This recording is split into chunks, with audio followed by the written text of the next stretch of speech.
মুখ ধোয়ার পর টান টান লাগে বা ত্বকে ফাটল পড়ে? এগুলোই ত্বক শুষ্ক হওয়ার সংকেত। আজ জানুন কেন ত্বক শুকিয়ে যায় আর কিভাবে ঘরোয়া উপায়ে নরম উজ্জ্বল ত্বক পাওয়া যায়। ১.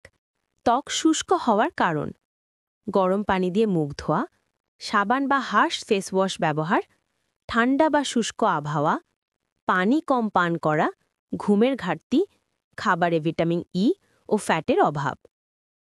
২.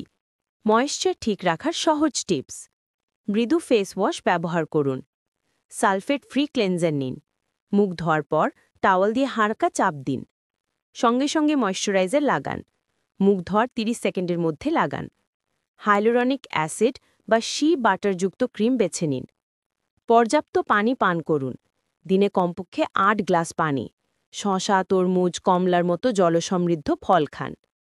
ঘুম ঠিক রাখুন ও স্ট্রেস কমান, পর্যাপ্ত ঘুমে ত্বক নিজেই রিপেয়ার হয়। ধ্যান বা হালকা ব্যায়াম করুন। ত্বক যত্ন মানেই দামি প্রোডাক্ট নয়, সঠিক অভ্যাসই আপনাকে দেবে প্রাকৃতিক উজ্জ্বলতা। আজ থেকেই যত্ন নিন, ত্বক আপনাকে ধন্যবাদ দেবে।